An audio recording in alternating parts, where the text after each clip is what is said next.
Hello everyone, welcome to my channel. Smile this side, a first year MBBS student at TRIMS. तो आज इस video में हम discuss करने वाले हैं एक बहुत ही इम्पॉर्टेंट टॉपिक कि लास्ट के मंथ्स में हम क्वेश्चन प्रैक्टिस कहाँ से करें।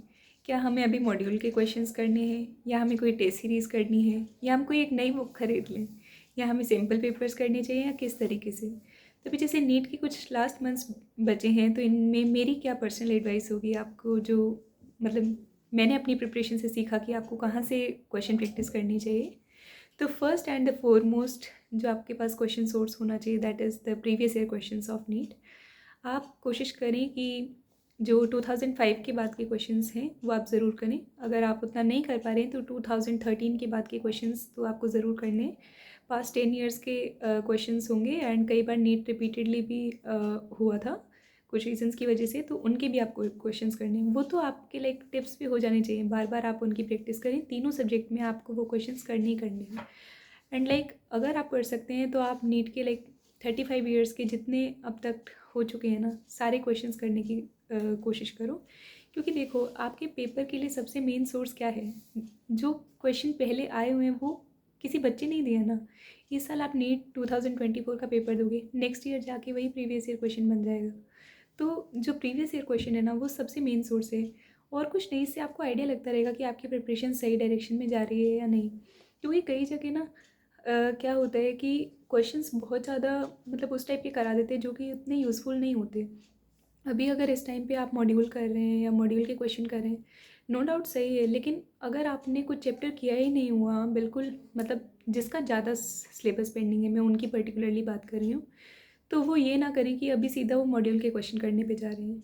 और कुछ बच्चे जिन्होंने मॉड्यूल्स पहले से किए हुए हैं, तो वो उनके भी सारे सारे क्वेश्चन नहीं करें, वो सिर्फ स्टार मार्क्ड क्वेश्चन करें, एंड जो उनसे पहली बारी में सॉल्व नहीं हो पाए थे, या अब तक तो आइडिया लग ही जाता है ना कि कौन सा क्वेश्चन हुआ था नहीं हुआ था उस टाइप से, तो आप वो क्वेश्चन करें।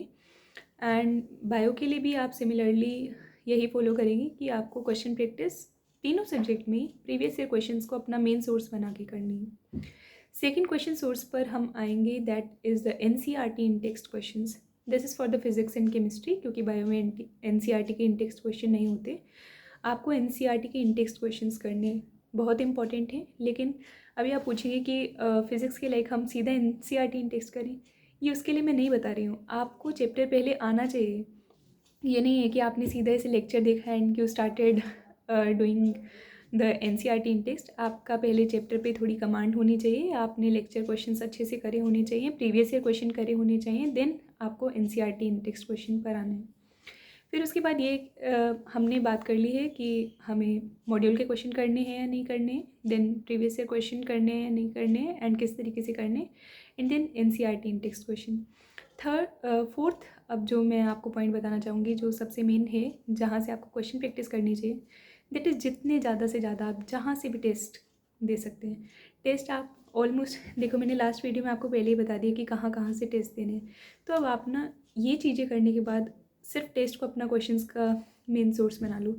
ज़रूरी नहीं है कि आपको लाइक मतलब पूरा प्रॉपर ही टेस्ट देना है। कोई पर्टिकुलर चैप्टर निकाल लिया, उसका किसी कोचिंग इंस्टीट्यूट का टेस्ट निकाल लो, क्योंकि अलग अलग भी तो हुए होंगे ना उनके टेस्ट। लाइक अभी आप नीट दे रहे हैं, लेकिन कुछ 11th के बच्चों के भी वो टेस्ट कराते हैं, तो उस पर्टिकुलर टॉपिक के, उस पर्टिकुलर चैप्टर के ही आप क्वेश्चंस निकाल लें एंड वहाँ से दें। क्योंकि एक कोचिंग इंस्टीट्यूट जब भी टेस्ट पेपर बनाते हैं ना, तो वो अपने बेस्ट क्वेश्चंस डालते हैं उसमें। तो आप अलग अलग मॉड्यूल में क्वेश्चन ढूंढ रहे हैं, उससे तो बेटर यही है ना कि आपके पास ऑलरेडी बेस्ट चुने हुए क्वेश्चन हैं।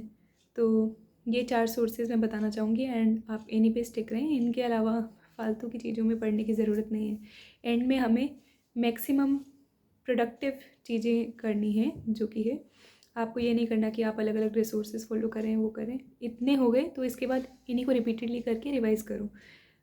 RLRM rule, I hope you remember, resources less revision more. तो और कोई डाउट हो तो आप पूछ सकते हैं। एंड ये 4 पॉइंट्स मैं फिर से रिवाइज कर देती हूँ कि आपको प्रीवियस ईयर क्वेश्चन करने हैं। मेनली आपके 2013 के बाद के क्वेश्चन ज़रूर होने चाहिए, एंड 2005 के बाद के भी like it was like 80% important है। एंड देन उससे पहले के भी अगर आप कर पाएँ तो अच्छा ही होगा। बायो में आप छोड़ सकते हैं, क्योंकि उस टाइम NCERT थोड़ी अलग थी, तो उस टाइप से नहीं भी करें तो चलेगा।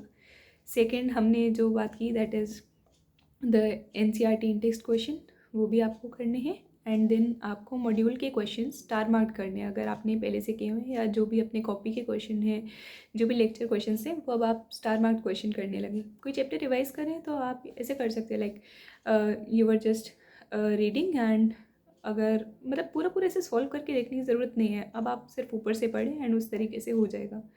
एंड फोर्थ जो मैंने बताया, fourth and last and the most important, that is giving mock test. Mock test से आपकी क्वेश्चन प्रैक्टिस बहुत अच्छे से हो जाएगी and mock test are the best source in the last months, जिससे आपको क्वेश्चन प्रैक्टिस करनी है। और कोई डाउट हो तो आप पूछ सकते हैं कमेंट्स में। Thank you so much.